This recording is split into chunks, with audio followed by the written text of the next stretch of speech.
नमस्कार साथियों, ये औपचारिक तौर से प्रेस कॉन्फ्रेंस नहीं है, पर डिटेल ब्रीफिंग करूंगा। उसके बाद आपके कुछ सवाल हैं, कोई सवाल हैं, उसको भी मैं जवाब देने की कोशिश करूंगा। कल शाम को ही राहुल गांधी जी ने कांग्रेस पार्टी की जो सामाजिक न्याय और सामाजिक सशक्तिकरण को लेकर एजेंडा रहा है, और ये जो गारंटियां हमने दी थी सामाजिक न्याय को लेकर 2024 के लोकसभा चुनाव के समय, उस पर उन्होंने आपको अवगत कराया। और 3 हमारी जो मांग थी, इस गारंटी कार्ड में हमने गारंटियां दी थी। उसके बाद राहुल जी लोकसभा में बोले, और उसके पहले 23 अप्रैल 2023 को कांग्रेस अध्यक्ष मल्लिकार्जुन खड़गे जी ने प्रधानमंत्री को खत भी लिखा था। ये सब आपके पास है। और ये 3 मुख्य मांग कांग्रेस पार्टी की ओर से जो एजेंडा है सामाजिक न्याय को लेकर, हमारे अहमदाबाद प्रस्ताव जो पारित हुआ अहमदाबाद में 9 अप्रैल को, पहली मांग थी जाति जनगणना। दूसरी मांग थी कि जो 50% सीलिंग लगाया गया है आरक्षण को लेकर अनुसूचित जाति, अनुसूचित जनजाति और ओबीसी वर्गों के लिए, उसको हटाने की मांग थी संविधान संशोधन के द्वारा। और तीसरी मांग थी जो राहुल जी ने कल उसका जिक्र किया, जो अनुच्छेद 15(5) है हमारे संविधान में, अनुच्छेद 15(5) जो 2006 में शामिल किया गया था, उसको पूरी तरीके से लागू करने की मांग थी, और उस पर मैं और जानकारी आपको दूंगा। तो ये 3 मांगे हैं। मैं शुरुआत करूंगा कि 24 दिसंबर 2019 को मैं क्रोनोलॉजी दूंगा, और क्रोनोलॉजी समझने की जरूरत है। 24 दिसंबर 2019 को प्रधानमंत्री ने कैबिनेट बैठक की अध्यक्षता की, और उस बैठक के बाद एक प्रेस नोट निकाला गया। इसकी कॉपी मैं आपको दे दूंगा, पर यह पीआईबी के वेबसाइट पर आपको मिल जाएगा आसानी से। 24 दिसंबर 2019, और शुरुआत में प्रेस रिलीज कहता है, the union cabinet chaired by the Prime Minister Shri Narendra Modi has approved the proposal for conducting Census of India 2021 at the cost of rupees 8,254 crores. 24 दिसंबर 2019 को कैबिनेट की बैठक होती है और घोषणा किया जाता है कि 2021 में जो जनगणना ड्यू है, हर 10 साल जो जनगणना कराया जाता है, 51 में हुआ, 81 में हुआ, 71 में हुआ, 81 में हुआ, 91 में हुआ, 2001 में हुआ, 2011 में हुआ, और 2021 की जनगणना के बारे में 24 दिसंबर 2019 को निर्णय लिया जाता है, और कहा जाता है कि इस पर 8,254 करोड़ रुपया खर्च होगा।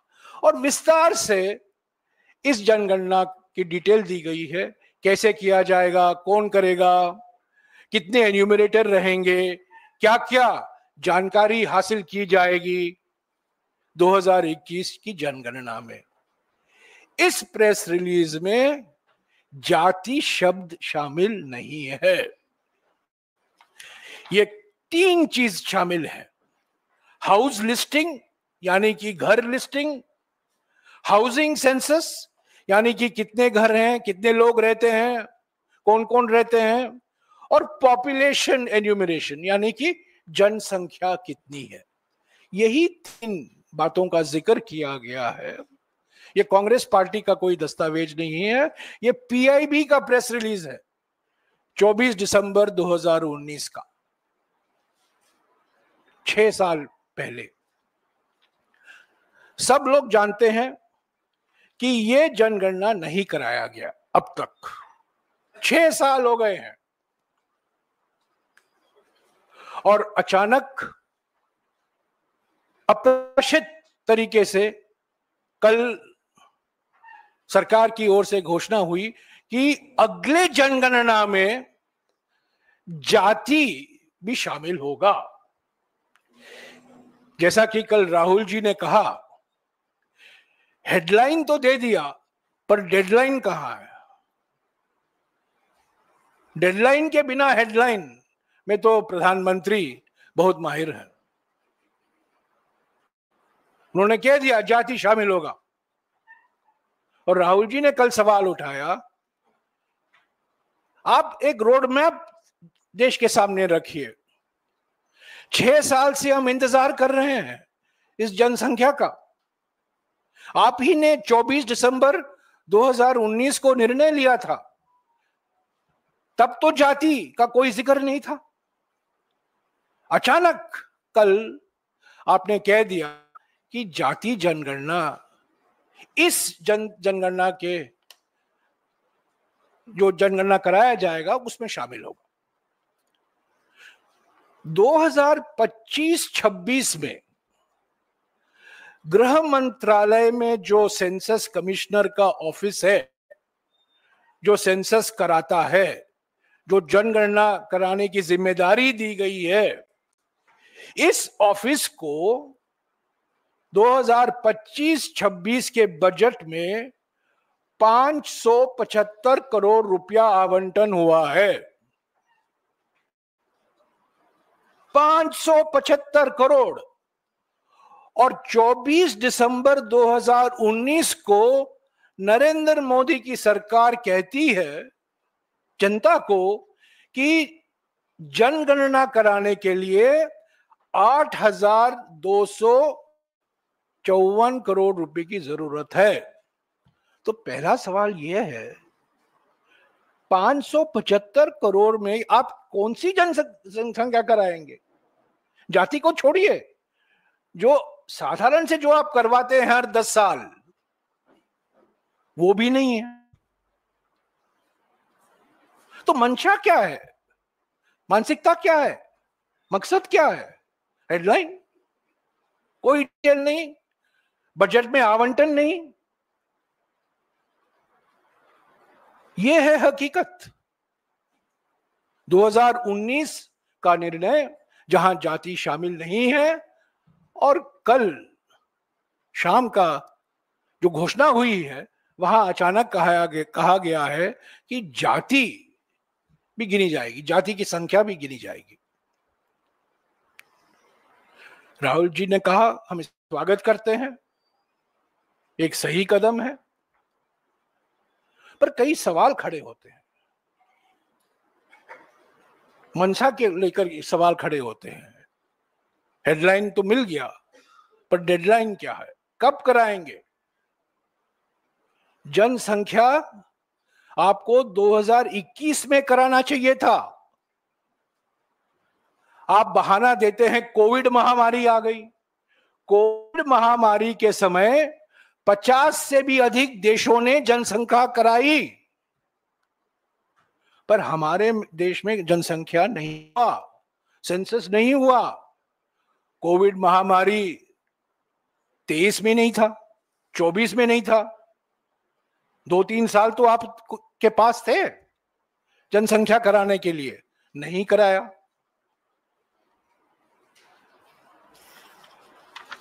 साल पहले, ठीक 1 साल पहले,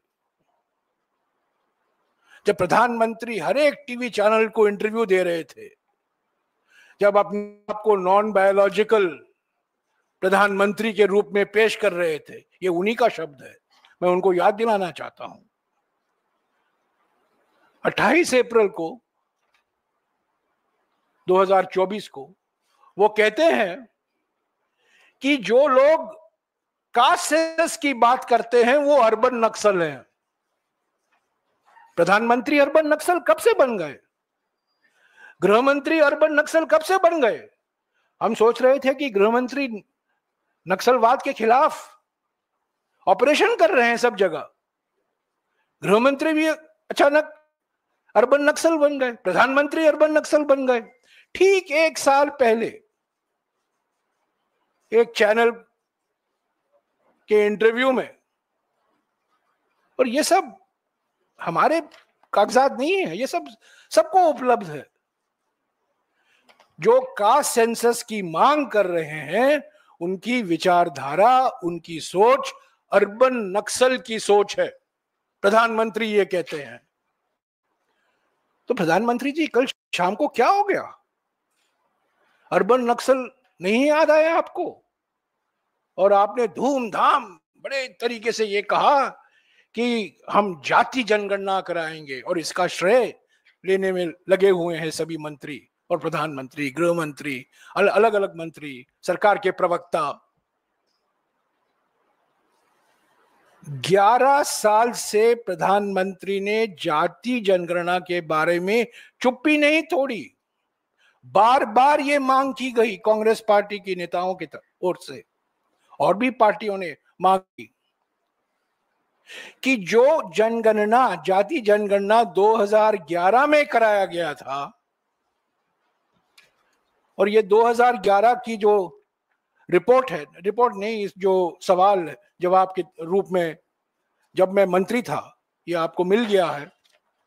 ग्रामीण भारत में सामाजिक, आर्थिक एवं जाति आधारित जनगणना 2011, ये शहरी इलाकों में भी हुआ और ग्रामीण इलाकों में भी हुआ। और हमने मांग की 2014 से कि ये जाति जनगणना को लेकर जो जानकारी हासिल की गई थी इस जनगणना द्वारा, आप इसको प्रकाशित कीजिए। उस पर चुप्पी नहीं तोड़ी, कुछ नहीं कहा। कांग्रेस अध्यक्ष खुद राज्यसभा में उठाए, राहुल जी बार बार लोकसभा में उठाए, सभी मंत्रियों ने उनकी आलोचना की। पर कल एक नया चैप्टर खोला गया कि हम चाहते हैं कि जाति जनगणना हो, और ये प्रधानमंत्री की सोच से ये निर्णय लिया गया है। तो 11 साल आप चुप रहे, और अचानक अप्रत्याशित तरीके से आपने ये निर्णय लिया, हेडलाइन बनाया, जब सारा देश शोक मना रहा है पहलगाम आतंकवादी हमले को लेकर। उस बीच आपने ये कह दिया कि जाति जनगणना कराएंगे। तो मैंने आपको आवंटन के बारे में कह दिया है, प्रधानमंत्री की सोच क्या थी 1 साल पहले, उसकी जानकारी मैंने आपको दी है। और जो 11 साल से हम मांग कर रहे हैं, जाति जनगणना कराइए, इसकी भी जानकारी मैंने आपको दी है। 2011 की जनगणना के बारे में कल अश्विनी वैष्णव जी बहुत कुछ बोले। ये 2011 में, जैसा कि मैंने कहा, ग्रामीण और शहरी भारत में सामाजिक, आर्थिक एवं जाति आधारित जनगणना, socio economic and caste census 2011 में कराया गया था। करीब 25 करोड़ परिवारों से जानकारी हासिल की गई थी, जाति की जानकारी और सामाजिक और आर्थिक स्थिति की जानकारी।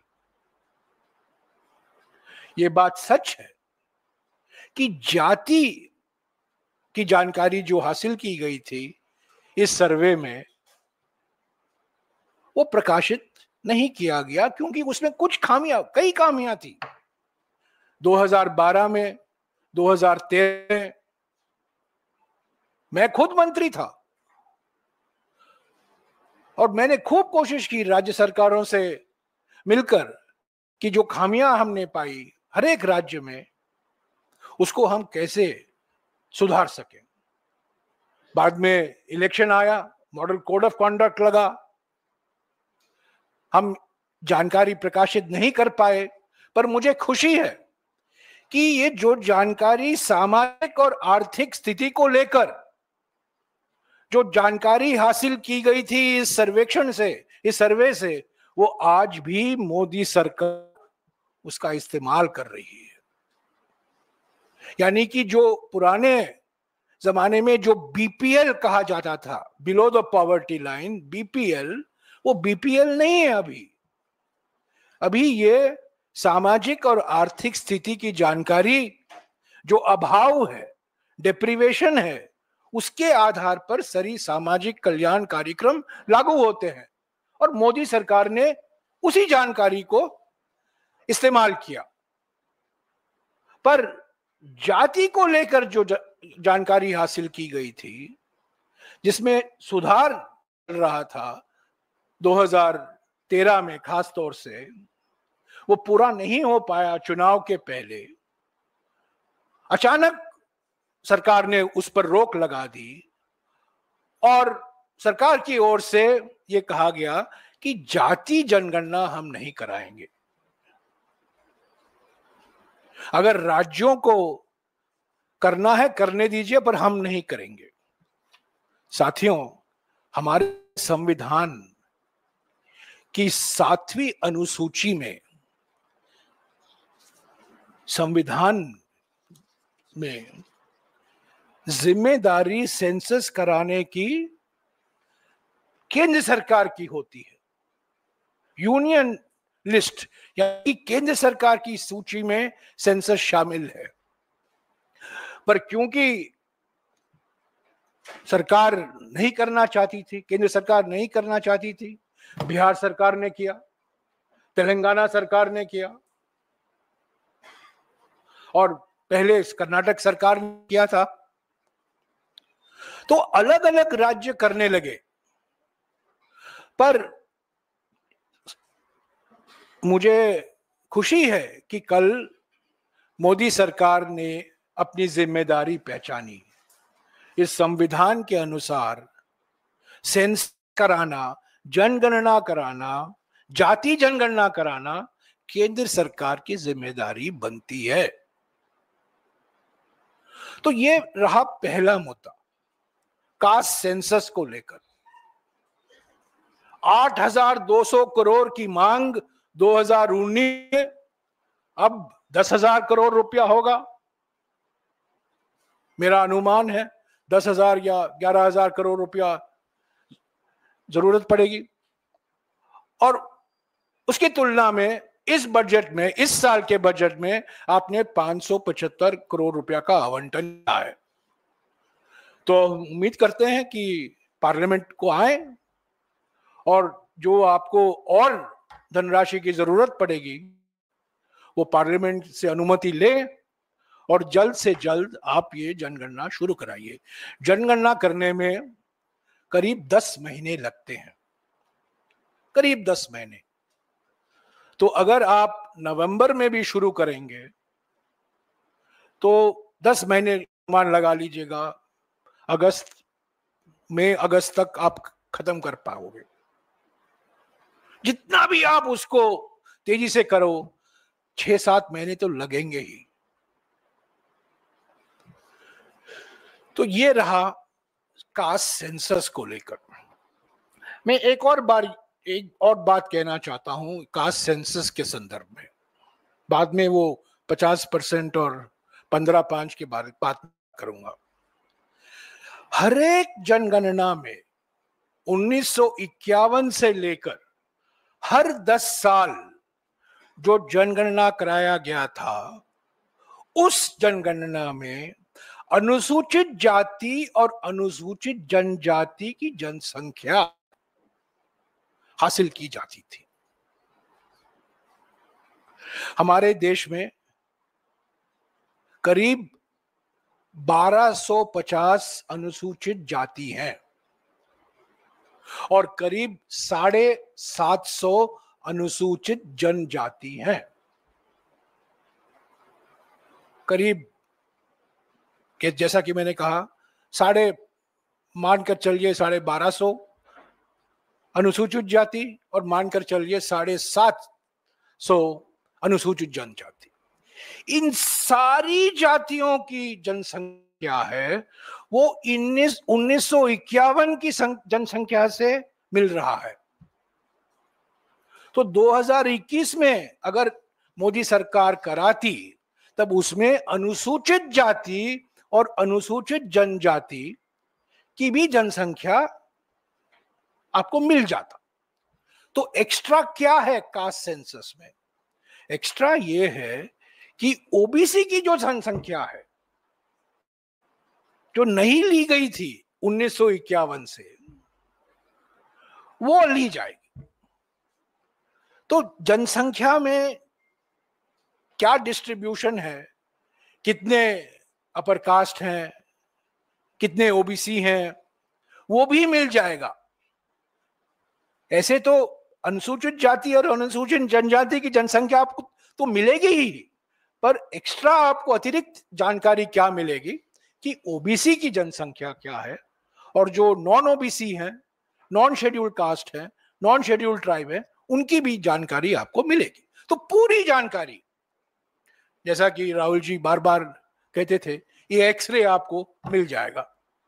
समाज में जाति आधारित जनगणना करेंगे तो आप जनगणना की डिस्ट्रीब्यूशन क्या है, अलग अलग जातियों की जनसंख्या क्या है, और क्यों हम ये जानकारी चाहते हैं? क्योंकि हमारे संविधान में आरक्षण जनसंख्या पर दिया जाता है। इसके बारे में मैं अभी बात करूंगा। तो दूसरी बात, ये 50% को लेकर बार बार मैं आज अखबार में पढ़ रहा हूं, बिहार के चुनाव को मद्देनजर रखते हुए कल शाम को इन्होंने कास्ट सेंसस की घोषणा की है। मैं आपको बता दूं, बिहार में कास्ट सर्वे हो चुका है, नई बात नहीं होगी। बिहार में, तेलंगाना में हो चुका है, और बिहार में 65% रिजर्वेशन दिया गया है, और तेलंगाना में भी कास्ट सर्वे के मुताबिक रिजर्वेशन दिया जा रहा है। मुसीबत आती है कि सुप्रीम कोर्ट ने 1962 में पहली बार 28 सितंबर 1962 में एक मशहूर केस है, जो लोग पढ़ना चाहते हैं मैं वो जजमेंट आपको दिलवा दूंगा, MR Balaji versus State of Mysore. MR Balaji versus State of Mysore, supreme court में 28 सितंबर 1962 पहली बार सुप्रीम कोर्ट ने कहा कि 50% एक सीमा होनी चाहिए, आरक्षण 50% के ऊपर नहीं हो सकता। ये संविधान में कहीं नहीं लिखा है। बाबा साहब अंबेडकर ने कहीं नहीं कहा था, पटेल साहब ने कभी नहीं कहा था, हमारे संविधान के निर्माताओं ने कभी नहीं कहा था। 28 सितंबर 1962 को सुप्रीम कोर्ट तय करता है कि आरक्षण 50% के ऊपर नहीं जा सकता। MR Balaji versus State of Mysore. उसके बाद कई निर्णय में यह दोहराया गया, और सबसे महत्वपूर्ण जो जजमेंट आया, ऐतिहासिक जजमेंट, जिसके वजह से मंडल कमीशन की सिफारिशें लागू हुई, नरसिम्हा जी की सरकार, जब नरसिम्हा जी प्रधानमंत्री थे और सीताराम केसरी जी समाज कल्याण मंत्री थे, 16 नवंबर 1992, 16 नवंबर 1992, 16 नवंबर 1992, Indira Sawhney versus union of India. आपको याद होगा, इंदिरा सोनी सब लोग जानते हैं। इंदिरा सोनी निर्णय में भी यह दोहराया गया कि आप मंडल कमीशन, मंडल आयोग की सिफारिशें आप लागू कर सकते हैं, ये बुनियादी संरचना के खिलाफ नहीं है, संविधान का कोई उल्लंघन नहीं है, संविधान के बुनियादी संरचना के खिलाफ नहीं है, पर एक शर्त लगाई। और वो शर्त क्या थी कि अनुसूचित जनजाति और ओबीसी वर्गों के लिए आरक्षण 50% के ऊपर नहीं होगा। तो एमआर बालाजी का निर्णय उन्होंने दोहराया।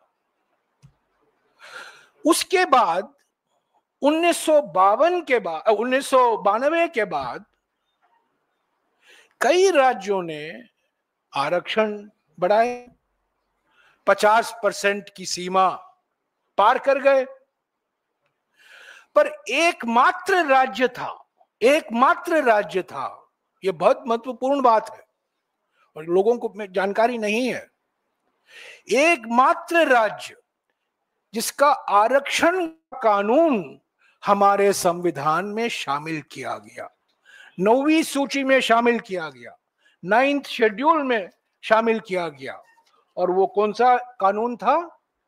Entry 257, Tamil Nadu backward classes, scheduled castes and scheduled tribes, reservation of seats in educational institutions and appointments or posts in the services under the State Act 1993।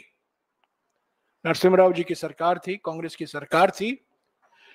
इस कानून अधिनियम को, तमिलनाडु के अधिनियम को तत्कालीन मुख्यमंत्री जयललिता जी थी। उन्होंने बातचीत हुई सरकार से और यह निर्णय लिया गया कि 9वीं सूची में यह अधिनियम शामिल किया जाएगा। अगर आप देखें 9वीं सूची में, और 9वीं सूची के बारे में मैं आपको और कुछ बताऊंगा, 284 एंट्री हैं, 284 कानून हैं जो 9वीं सूची में शामिल किए गए हैं, और एकमात्र आरक्षण कानून तमिलनाडु का है।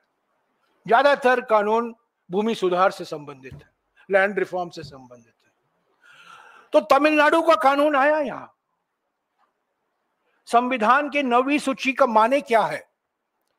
संविधान की 9वीं सूची का माने यह है कि इस पर कोर्ट का निर्णय को यह नहीं लिया जा सकता, यह कोर्ट से संरक्षित है, न्यायालय इस पर टिप्पणियां नहीं कर सकती, इसमें बदल नहीं ला सकती।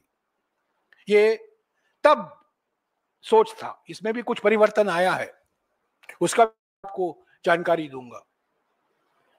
अब माफ कीजिएगा, ये थोड़ा क्लासरूम के माफिक हो रहा है, पर ये सब जानकारी मैं दे रहा हूं आपको, क्योंकि ये जानकारी आपको मोदी सरकार से नहीं मिलेगी।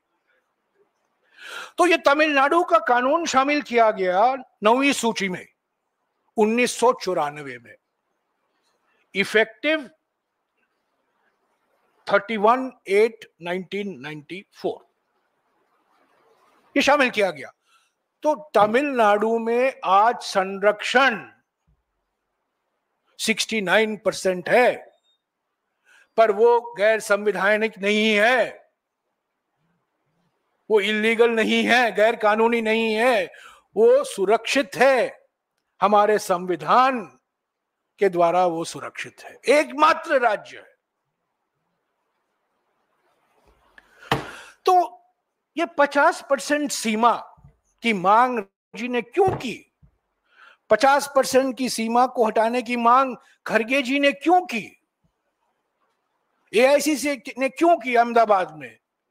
क्योंकि अगर आप 50% पार करोगे तो सुप्रीम कोर्ट कहेगा ये गैर संवैधानिक है, तमिलनाडु को हटाकर। और यही हुआ है। बिहार में जो कास्ट सर्वे कराया गया था, जब कांग्रेस की सरकार थी, जब मिलीजुली सरकार थी, जब पलटी के पहले सरकार, तो पलटी के पहले सरकार ने करवाया था, और 65% आरक्षण बिहार में। कोई हाईकोर्ट गए, हाईकोर्ट ने खारिज कर दी, वो सुप्रीम कोर्ट आए, अभी मामला लंबित है सुप्रीम कोर्ट में। तो कुछ भी कहे, प्रधानमंत्री अभी बिहार जा रहे हैं, 4 तारीख को मेरे ख्याल में जा रहे हैं बिहार।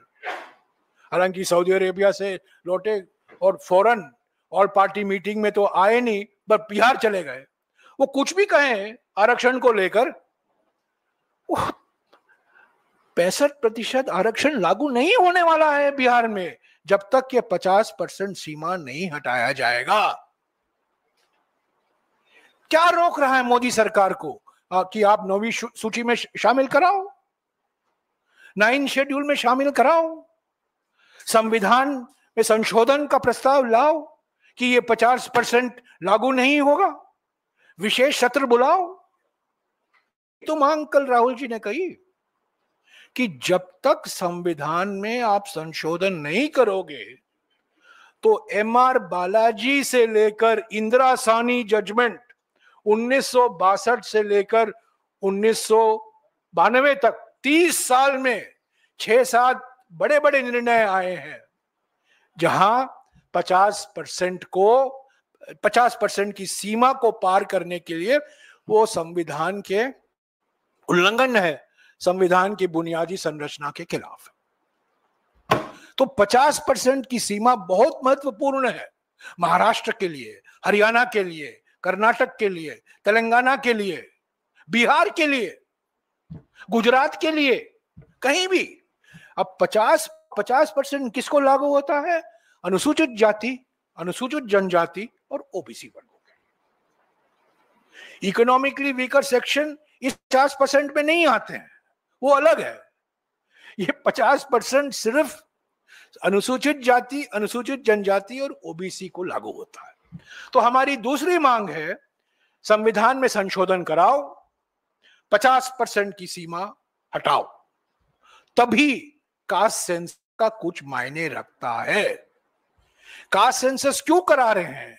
जनसंख्या की जानकारी आप हासिल करना चाहते हैं, और इसमें कोई राज नहीं है कि जब आप वो जनसंख्या की जानकारी आपको मिलेगी तो आपको पता चल जाएगा कि अनुसूचित जनजाति और ओबीसी वर्गों की जनसंख्या 50% से बहुत ज्यादा है। तो वो सीमा पार करना ही है। सिर्फ सेंसस कराने से कोई फायदा नहीं होगा, पहला कदम है, कराना चाहिए। एक्सरे पहले होता है, बाद में इलाज होता है। तो पहला इलाज है 50% सीमा।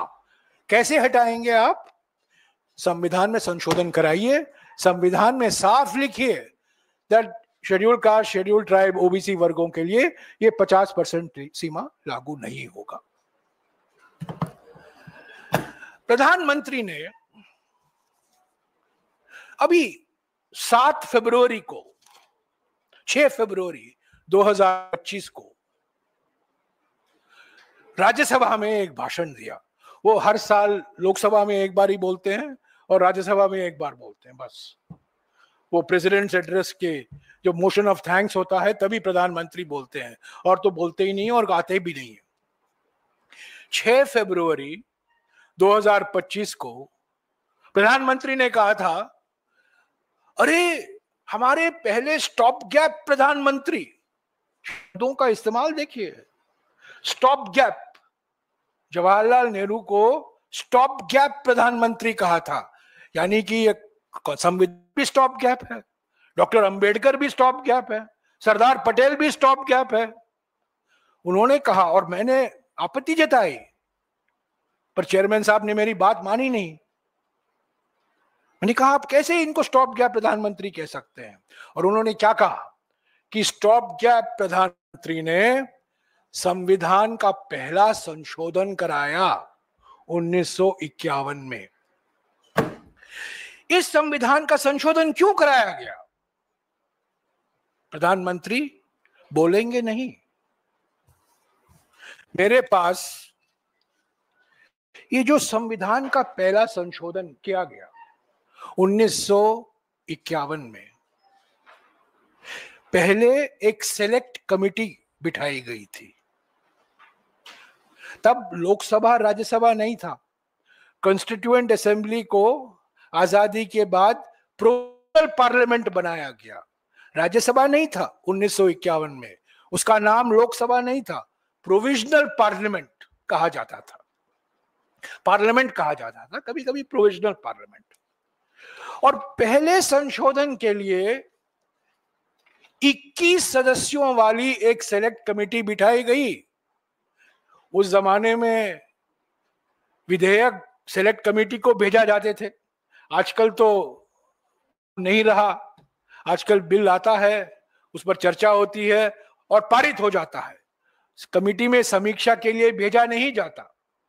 21 सदस्यों की समिति बनी और ये रिपोर्ट मैं आपको दूंगा। मैंने पार्लियामेंट्री के लाइब्रेरी के आर्काइव से इसको ढूंढ निकाला है। सदस्यों के नाम देखिए, जवाहरलाल नेहरू प्रधानमंत्री, सी राजगोपालाचारी गृह मंत्री, बी आर अम्बेडकर कानून मंत्री, दुर्गाबाई देशमुख, एच एन कुंजरू, एम गौतम, श्यामा प्रसाद मुखर्जी जो 2 साल बाद जनसंघ स्थापित करते हैं, उसके बारे में मैं उल्लेख करूंगा। और कई लोग हैं कि हनुमंतैया, नसीरुद्दीन अहमद, राज बहादुर, देवकांत बरुआ जो आगे बढ़कर कांग्रेस अध्यक्ष बने। 21 सदस्यों वाली ये बैठक सेलेक्ट कमेटी थी। इन्होंने एक रिपोर्ट तय किया और श्यामा प्रसाद मुखर्जी ने नोट ऑफ डिसेंट दिया।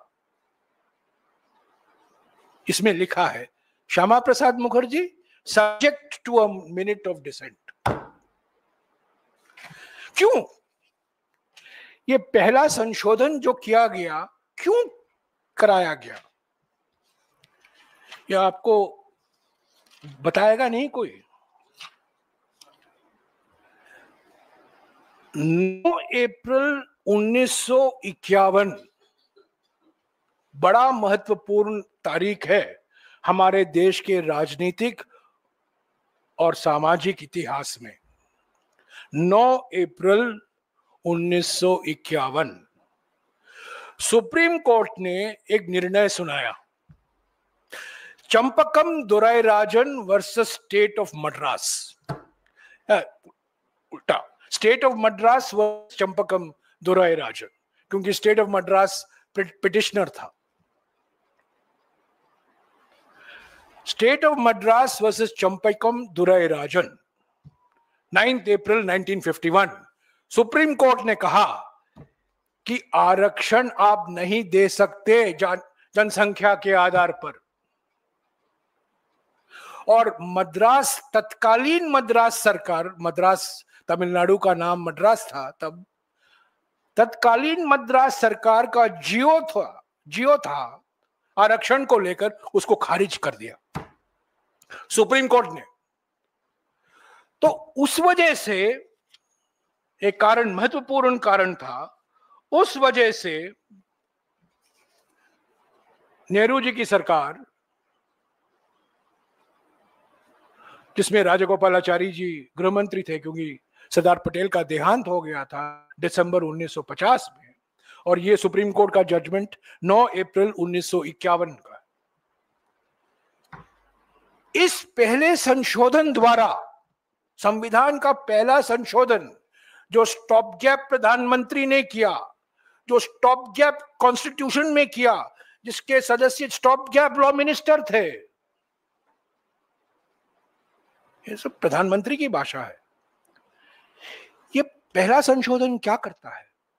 पहला संशोधन अनुच्छेद 15(4) आर्टिकल 15(4) शामिल करता है इस संशोधन में। यानी कि जब ये संशोधन अपनाया गया था 24 नवंबर 1949 को, जिसके वजह से हम 26 नवंबर को संविधान दिवस मनाते हैं, उस संविधान में आर्टिकल 15(4) शामिल नहीं था। यह आर्टिकल 15(4) आया 1951 में। और यह आर्टिकल 15(4) कहता क्या है, मैं पढ़कर सुनाता हूं आपको। Nothing in this article shall prevent the state from making any special provision for the advancement of any socially and educationally backward classes of citizens for scheduled castes and scheduled tribes. यानी कि अनुच्छेद 15(4) केंद्र सरकारों को, और इस संदर्भ में केंद्र सरकार ही सरकार है, पूरा अधिकार देता है, हक देता है कि आप अनुसूचित जाति, अनुसूचित जनजाति और ओबीसी वर्गों के लिए आप आरक्षण दे सकते हैं। ये नहीं था जो संविधान अपनाया गया था 26 नवंबर को, उसमें नहीं था। इसीलिए 9 अप्रैल 1951 में सुप्रीम कोर्ट ने उसको खारिज कर दिया था, जीओ गवर्नमेंट ऑर्डर को। तो ये पहला संशोधन जो हुआ 1951 में, जिसकी आलोचना 6 फरवरी 2025 को हमारे प्रधानमंत्री ने की, इसका एक मकसद था कि आरक्षण को आप सुरक्षित रखो। और minute of decent Shyama Prasad Mukherjee का था। ये मैं आप लाइब्रेरी से मैं ढूंढ निकाला हूं, मैं आपको दे दूंगा। तो ये 15(4) का था। ये आरक्षण का इतिहास है। तो 50% सीमा की आप जान गए होंगे इसका महत्व क्या है। आप जाति जनगणना के जो नतीजे आएंगे उसके आधार पर आप आरक्षण देने की स्थिति में नहीं होंगे, क्योंकि आप 50% क्रॉस करोगे, और 50% अगर आप क्रॉस करोगे तो आप संविधान का उल्लंघन कर रहे हैं। सुप्रीम कोर्ट यही कहेगा। तो ये 50%। तीसरा मुद्दा जो राहुल जी ने उठाया, मैं 5 मिनट में खत्म करूंगा। तीसरा मुद्दा जो राहुल जी ने उठाया वो अनुच्छेद 15(5) को लेकर। अनुच्छेद 15(5) कहता क्या है? ये लागू हुआ, अर्जुन सिंह जी मंत्री थे, एचआरडी मंत्री थे, मनमोहन सिंह जी प्रधानमंत्री थे, उनके कार्यकाल में आर्टिकल 15(5) लागू हुआ। आर्टिकल 15(5) सर्वसम्मति से पारित हुआ दोनों सदनों में। 2006 जनवरी 20 2006 से ये लागू हुआ। और आर्टिकल 15(5) क्या कहता है?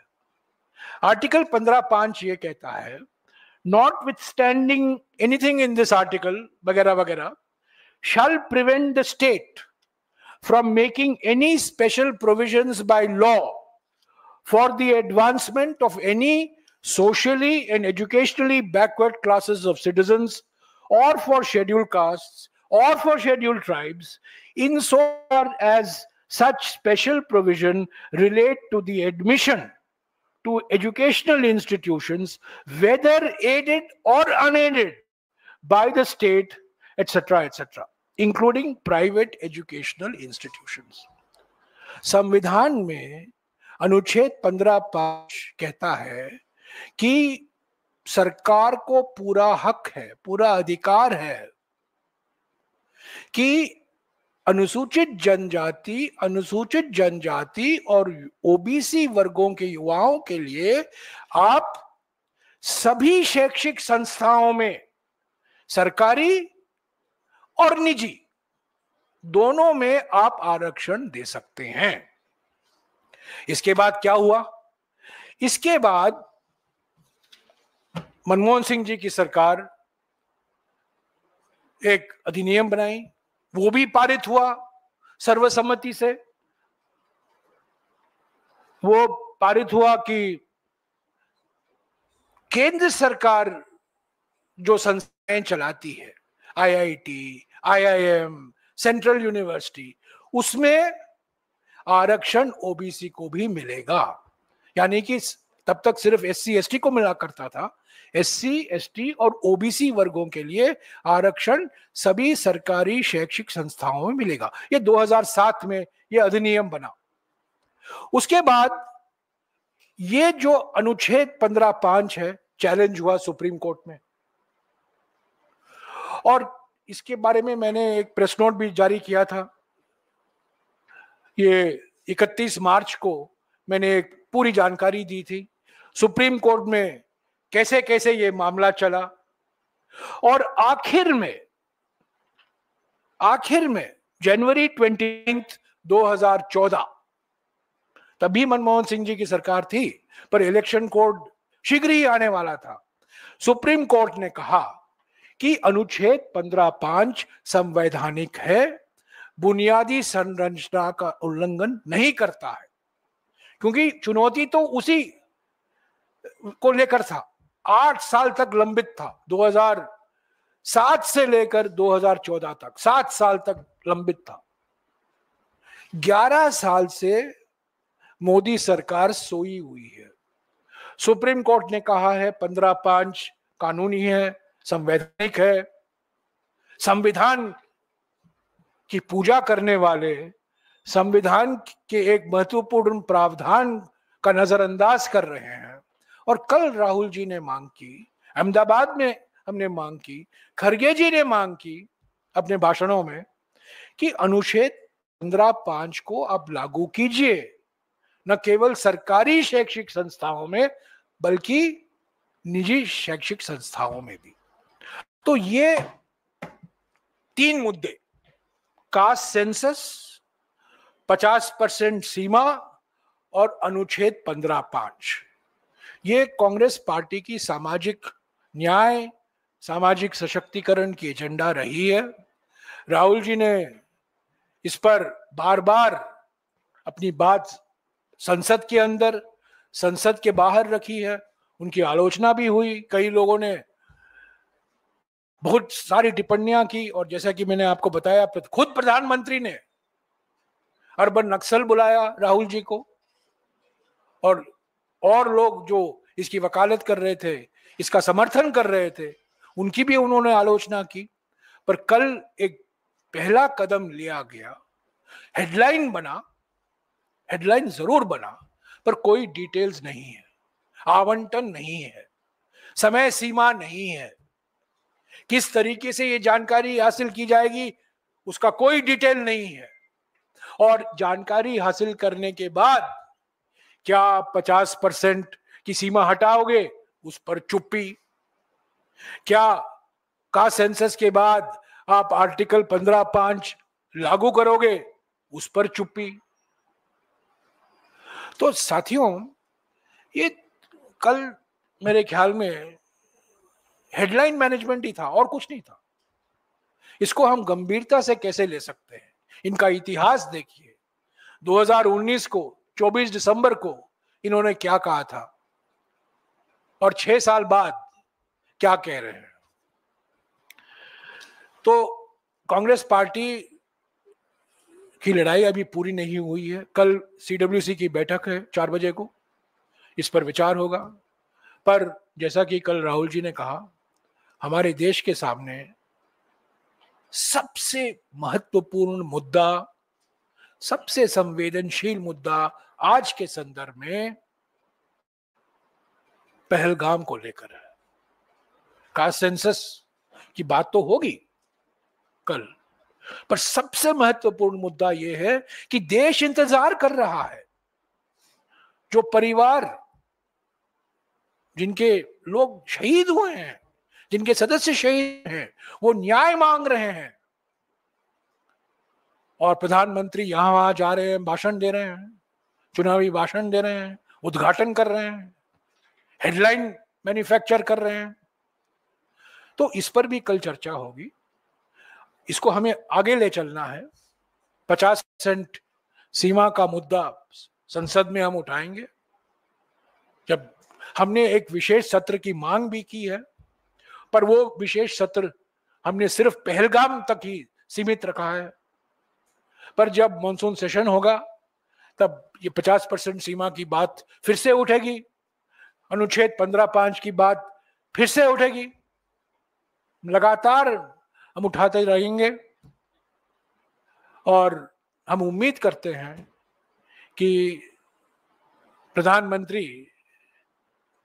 जिन्होंने एक यू टर्न लिया, एक सबसे बड़ा यू टर्न लिया इन्होंने, GST पर उन्होंने यू टर्न लिया, आधार पर उन्होंने यू टर्न लिया, मनरेगा को लेकर यू टर्न लिया, खाद्य सुरक्षा कानून को लेकर यू टर्न लिया, जाति जनगणना को भी उन्होंने यू टर्न लिया है।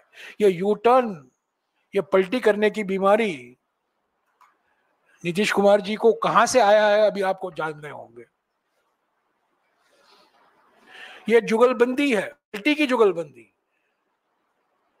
पलटी करने में प्रधानमंत्री का कोई मुकाबला नहीं। पहले से मनरेगा, खाद्य सुरक्षा कानून, आधार, जीएसटी, कुछ भी आप देखते जाइए। और सबसे अभी नया मिसाल आया है देश के सामने यू टर्न का, वो जाति जनगणना। तो उम्मीद करते हैं कि जो कल राहुल जी ने मांग की, आप डिटेल बताइए। और एक चीज कल राहुल जी ने बहुत महत्वपूर्ण बात की कि राज्य सरकारों से भी बातचीत की, क्योंकि ये राज्य सरकार ही लागू कर पाएंगे। ये एन्यूमरेटर जो होते हैं, 30 लाख लोग ये जानकारी हासिल करने में लागू होंगे। 30 लाख ये लोग टीचर लोग, अध्यापक हैं, स्टेट गवर्नमेंट एम्प्लॉइज हैं। तो आपको राज्यों से संपर्क में रहना होगा, राज्यों के साथ आप बातचीत होनी होगी। सिर्फ प्रवचन देने से ये नहीं होगा, आपको राज्यों को पूरा सहयोग आपको मिलना चाहिए। सभी राज्यों को बुलाइए, मुख्यमंत्रियों को बुलाइए, बैठक कराइए और ये आश्वासन दीजिए देश को कि आप अगले 10 महीने के अंदर ये जनगणना और खास तौर से जाति जनगणना जो पहली बार हो रहा है, आप इसको पूरा करेंगे। और इसका जो असर होगा वो कदम आप लेंगे अभी से, यानी कि वो 50% सीट आने के लिए और 15/5 को निजी संस्थाओं में लागू करने के लिए। शुक्रिया। हाँ जी, एक एक करके। हाँ, Smita Sharma here. Just two quick questions. One is, was there any significant difference in the Telangana Karnataka models because Karnataka census report took more than a decade, of course, to be tabled? Do you also perhaps see some sort of an electoral pushback or a blowback in terms of communities for the stand taken? And in terms of your request for the special session for Parliament on Belgaum, do you see that happening at all? Have you heard back from the government in terms of a response? Well, we made a request for an all-party meeting. That was agreed. Within 2 days, it was called. Prime Minister had the time to go to Bihar. He didn't have the time to come for the all-party meeting. But nevertheless, the meeting took place. Congress President and Rahul ji raised concerns, but most importantly, extended full unstated support to the government to this terror attack, which in the words of the CWC resolution was masterminded by Pakistan. We are very clear. It was इसके सूत्रधार पाकिस्तान है, इसमें कोई संकोच नहीं है हमें बोलने की, और ये हमारे रेजोल्यूशन में भी हमने कहा। तो उसके बाद after that Rahul ji, Kharge ji both wrote to the Prime Minister asking for an all-party meeting. We have not heard, frankly, anything from the government. We did what we thought was in the public interest. We should have a special session on 22nd of February 1994. Please remember, 22nd of February 1994, Lok Sabha and Rajya Sabha passed a unanimous resolution regarding POK. Unanimous resolution. So this is the time to review, refresh, renew that resolution. Why is the government hesitant? Why is the government not willing to call for a special session? They are assured of full cooperation from all political parties. Nobody is going to speak out of line. It will be a powerful demonstration of a collective resolve. सामूहिक संकल्प का एक बहुत प्रभावशाली संदेशा जाएगा कि ऐसे वक्त में राज्यसभा, लोकसभा दोनों एकता है और एकजुटता भी है। So I'm still hoping that the government will agree. Now, as far as your first question is concerned, my position has always been, according to the Constitution, census is the responsibility of the central government. State governments do surveys. Census is explicitly mentioned in the 7th schedule under the union list of the Constitution. So whatever, there have been surveys done in Karnataka, there have been a survey done in Telangana, there's a survey in Bihar. Some other states have done surveys also, I'm aware. It does create, it is a political issue because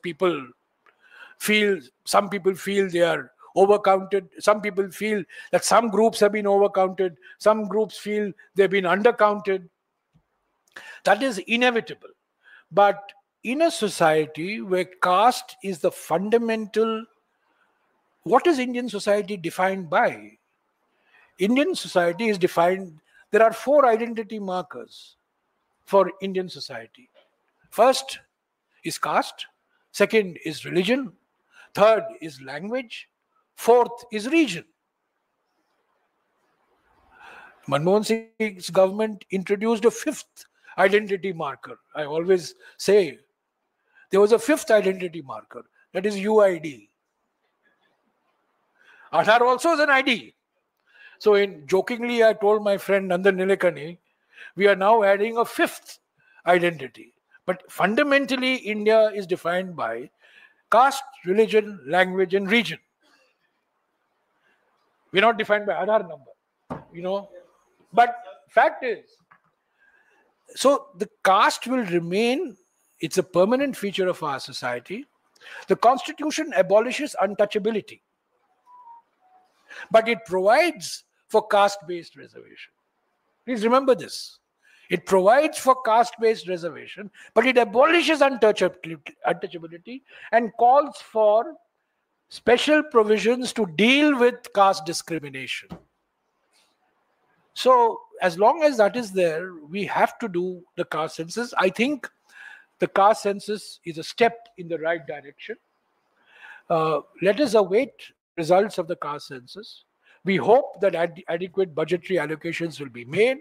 As I said, even in December 2019, if you look at the press release of the PIB, they had said that the 2021 census will extend from April 2020 to February 2021. That is, it will take 10 months. So whatever you do, say tomorrow, you allocate another 8,000 crores to the Union Home Ministry, which you have to do. It will take 10 months for this census to be completed. How do you respond to the fact that the Congress did not do it for the last, everybody's saying that you didn't do it for so many decades, and you had an opportunity in 2010 when the cabinet met, it was divided, and you did, enumerate it, but you didn't enlist it. So what? No. 2011, there was a debate in Parliament, okay? There was a debate in the cabinet, which I am not at liberty to disclose, but in Parliament, there was a full-fledged debate, both pro and con, both in favor of a caste census and against a caste census. As a result, the government of the day took a view. I was not the Minister of Rural Development then. Vilas Rao Deshmukh ji was the minister when the decision was taken. I became minister only on, if I recall right, I became minister only in July, I think 14th of July or 15th of July, and I started the process for the census. But the decision had been taken when Vilas Rao ji was the Rural Development Minister. And the decision of the government was that we were doing a socio-economic census anyway to replace the BPL of 2002. So why don't we, it was originally called socio-economic census, we'll call it socio-economic and caste census. By the way, ये गलती सब लोग करते हैं, इसको बार बार socio-economic caste census कहते हैं ना. ये socio economic and caste census है, socio economic and caste census. अगर आप देखेंगे इसको सामाजिक, आर्थिक एवं जाति जनगणना, आधारित जनगणना। So decision was taken. Now, as I said, 25 crore households were surveyed. We did not have a master list of castes on which you would tick. We depended on the information that the person was providing, and the entry would be made in the tablet. This was the tablet. This was the tablet given to all the enumerators. By the way, this was a make in India. This is made by Bharat Electronics and ECIL. This was a tablet that was given to about 4 lakh people who were involved in this survey, in the census. Now, we went and we asked a person, Jati kya hai? Nim Jati yeno. You know, in the local language, Telugu, Kannada, Malayalam, local Hindi, aapki Jati kya hai? You would get the response and the enumerator would enter the response. Then we had to tabulate, we had to cross-check, and we found a lot of anomalies. We found errors in spelling, we found errors in tabulating. So there was a system that was there in the socio-economic caste census methodology, which has been explained. Incidentally, this was circulated to all MPs in simple language, explaining how this socio-economic caste census was done. Now, we were able to get a first cut of the caste data sometime in the first half of 2012. Okay? From then on, the process of cleaning the data started. There were problems in socio-economic data. There was also a problem in the caste data. It took almost a year and a half.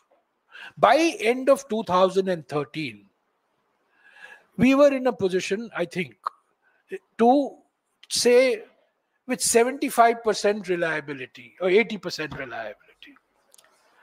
Now, what happened in Bihar and Telangana? Learning from that experience, they went with a master list, enumerating list. So, the socio-economic caste census, remember, in 2011, was the first time caste data was being canvassed. First time. The first time last time it had been canvassed, was it 1931? It was also canvassed in 1941, but in 1941 was not published because of the war. In 1931 it was canvassed, but much water has flown since 1931. No, we could not publish. In my view, when the new government, publishing in 2014 was out of the question because the code of conduct was coming into play in February.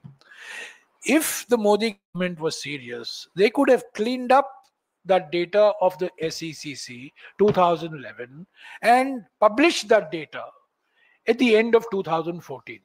However, they didn't do that. And if they felt that the caste data was not reliable, they could have done a fresh socio-economic caste census. No. What they did, they took the socio-economic data. Even today, many government programs of the Modi government are dependent on the socio-economic deprivations data collected from this census. So they took the socio-economic deprivations, जो सामाजिक और आर्थिक अभाव की जानकारी थी, उसको उन्होंने अपनाया, पर जाति की जानकारी नहीं अपनाई. And the reason for that is very simple. Mr. Modi and the RSS have been dead against a caste census from day one. The RSS has been against a caste census. Mr. Modi has been against a caste census. And that's why yesterday Mr. Rahul Gandhi said it was a sudden development. It was sudden, unexpected. And the reason is very simple, as I told you. I mean, look at the slogans that were done in Maharashtra election campaign 1 year ago. Ek hain to, I mean, you know what, you remember that. So I don't want to repeat it, but I have told you exactly what Prime Minister said in 2014. PM Modi's Congress pitch for caste census is an urban Naxal thought. So that's my argument, you know, that's my argument. Is I'm trying to be as open and open with the information as possible. Sir.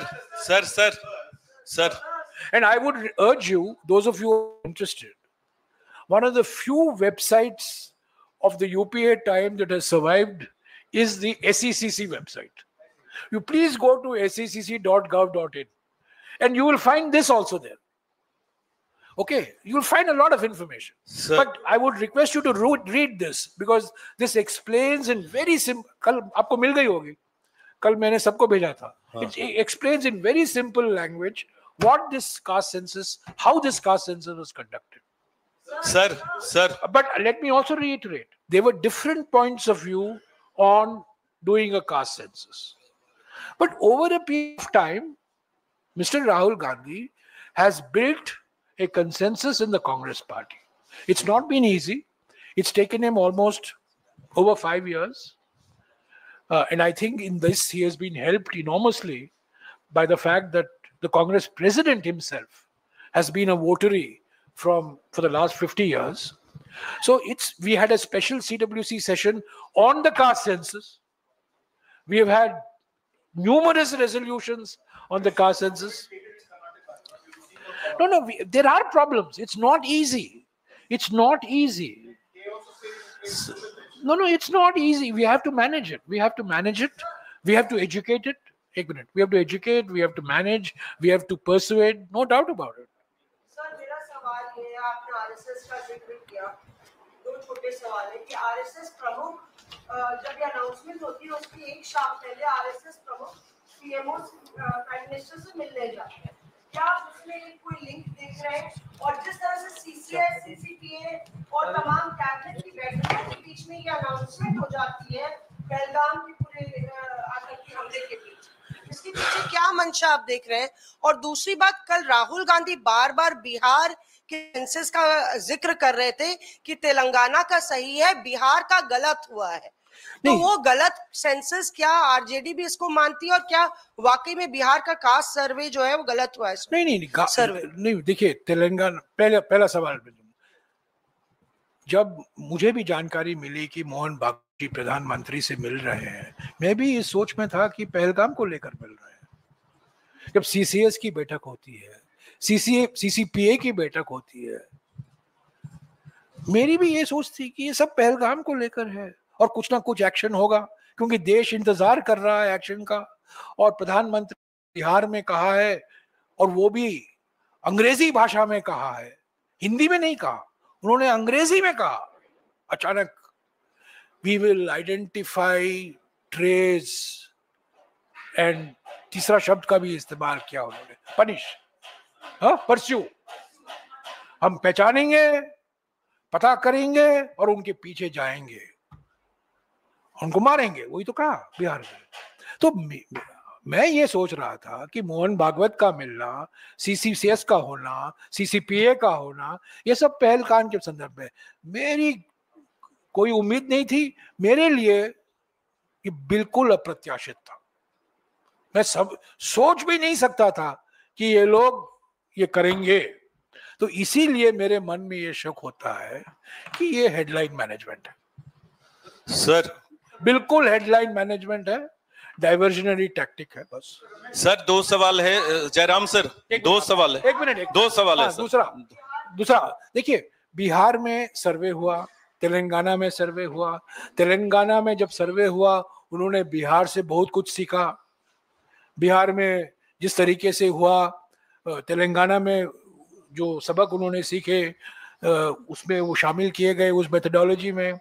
तो हमेशा जब किया जाता है, पहली बार हो रहा है ना, जैसा बिहार में किया गया, वो एसईसीसी 2011 से उन्होंने सीखा. बिहार में वो एन्यूमिनेटेड मास्टर लिस्ट था, तेलंगाना में भी यही था. तो मैं ये नहीं, कोई सर्वे जो होता है हमेशा कोई कुछ सवाल उठाए जाते हैं, इसमें ये खामियां हैं, ये सही नहीं है, वो सही नहीं है, ये मेथोडोलॉजी में सुधार हो सकता था। तो इसलिए हमेशा हमेशा अहमदाबाद में भी हमने ये कहा है, अगर आप हमारे अहमदाबाद प्रस्ताव पढ़ेंगे तो आप देखेंगे उसमें हमने कहा है कि इसलिए केंद्र सरकार को सेंसस कराना अनिवार्य है।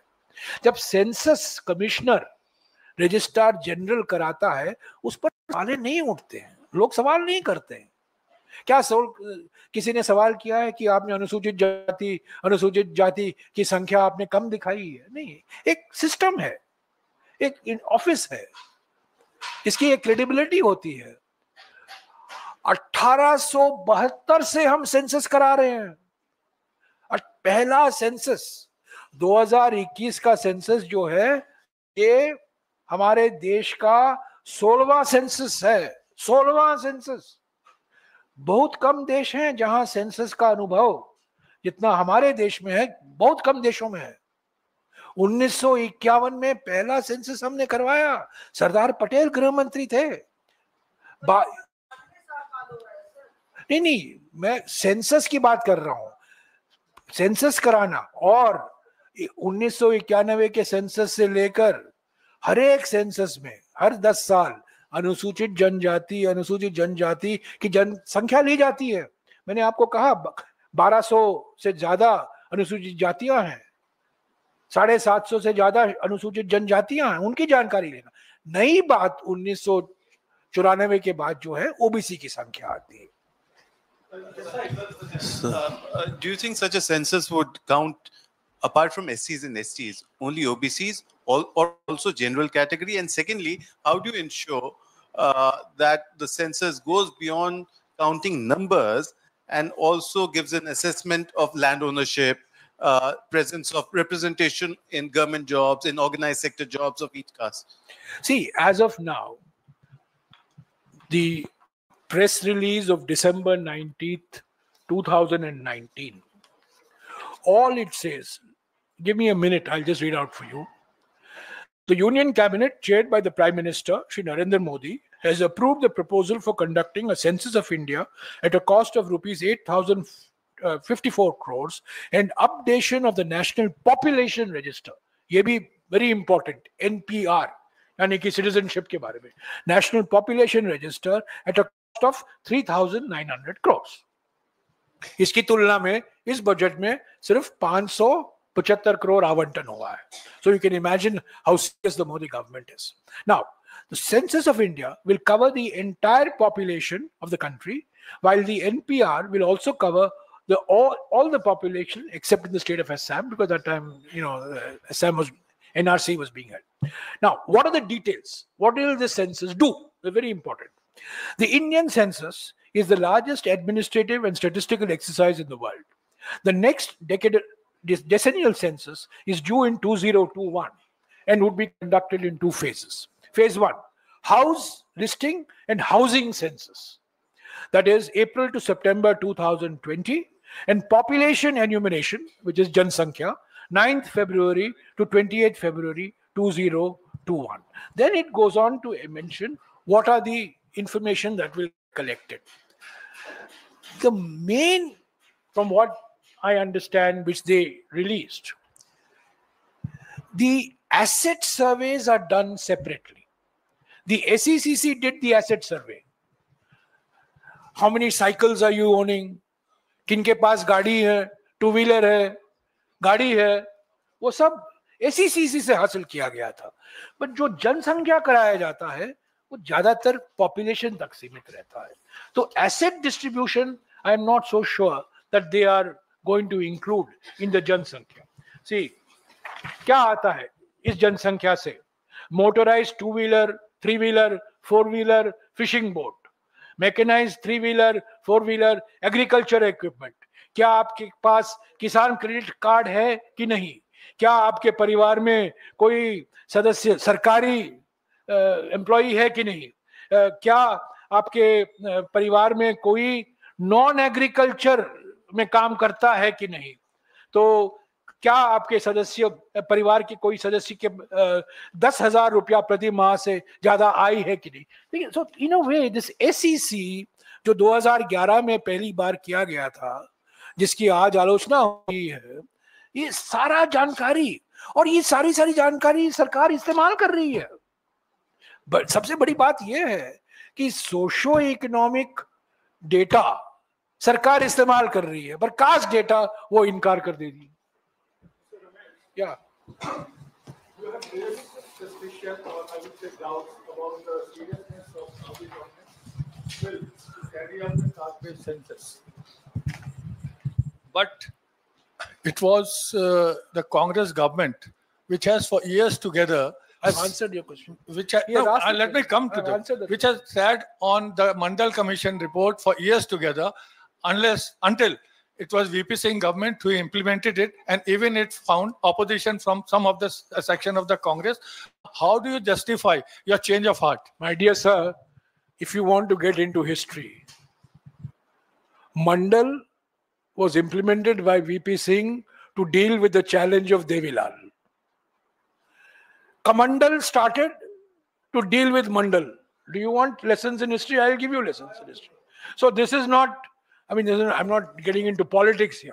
Fact is, Mandal Commission was submitted in 1980. VP Singh announced the implementation. It went to the Supreme Court. 1980. 1980. 80. 1980. I don't play with facts. Okay. 1980. 1990, it was implemented by VP Singh because he saw a threat from Devilal. Then, when Mandal was implemented, BJP started Kamandal. Why are we getting into all this?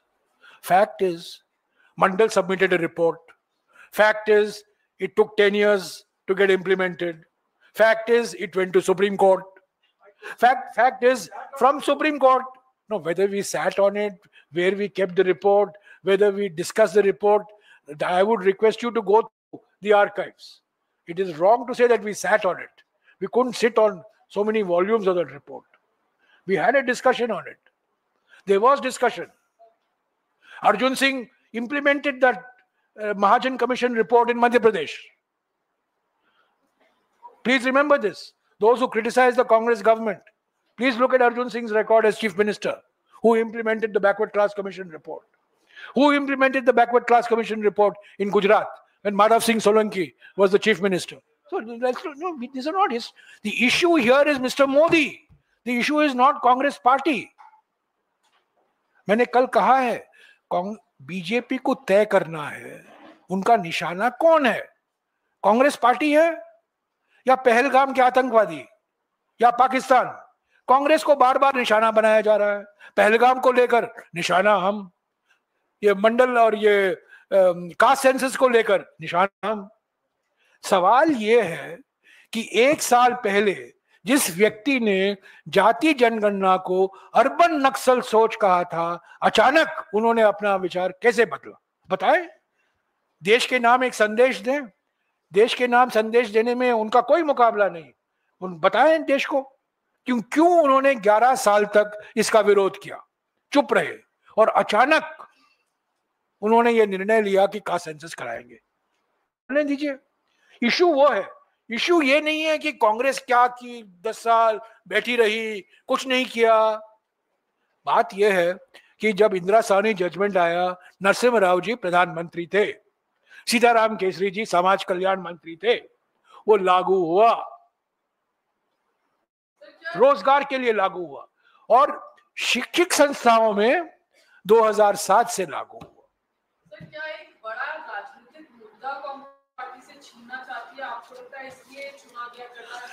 आज देश के सामने एक ही राजनीतिक मुद्दा है, आतंकवाद से हम कैसे लड़ें, पहलगाम के सूत्रधार को क्या जवाब दे, वो एकमात्र मुद्दा है, वही एक मुद्दा है। ये सब महत्वपूर्ण है, अपना इसका समय आएगा, 50%, 15.5, कास्ट सेंसस, ये सब चलता रहेगा, पर एक ही मुद्दा है आज कि पहलगाम से जो स्थिति उत्पन्न हुई है, पाकिस्तान को आप क्या जवाब देंगे?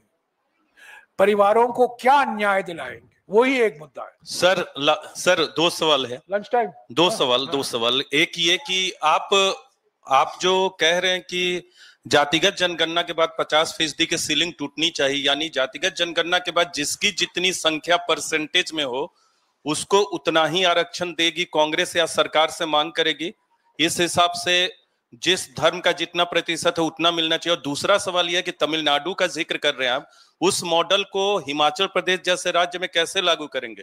तमिलनाडु में 90% के आसपास ओबीसी SC ST हैं, हिमाचल प्रदेश में वो आबादी आधी से कम है। 69% तक संवैधानिक है। जो अधिनियम 9वीं सूची में है 69% का अधिनियम है। अगर आप हमारा गारंटी कार्ड देखेंगे, 2024 के लोकसभा चुनाव के समय निकाला गया था, हिस्सेदारी न्याय 5 न्याय थे, युवा न्याय, नारी न्याय, किसान न्याय, श्रमिक न्याय, आज श्रमिकों का दिन है, श्रमिक न्याय और हिस्सेदारी न्याय। और हमने क्या कहा है? आरक्षण का हक। ये आपके सवाल का जवाब है। संवैधानिक संशोधन द्वारा 50% सीमा हटाकर SC ST OBC को आरक्षण का पूरा हक ने साफ लिखा है। ये हमारी गारंटी है। हाँ जी। Hi sir, Anant Gupta from Scroll sir. Jairam ji, yeah. Anant Gupta from Scroll. Last. Yeah. As you pointed out, sir, the BJP went into the last Lok Sabha election firmly contesting the idea of the caste census. Do you see yesterday's announcement as some sort of a conceding of a moral defeat by the BJP? Belatedly so, but is it conceding defeat in last year's Lok Sabha elections? It's a moral defeat. It's a political defeat. It's a huge political defeat. It's also a moral defeat. But I'm still unable to understand why the Prime Minister did what he did yesterday. It was sudden, it was unexpected.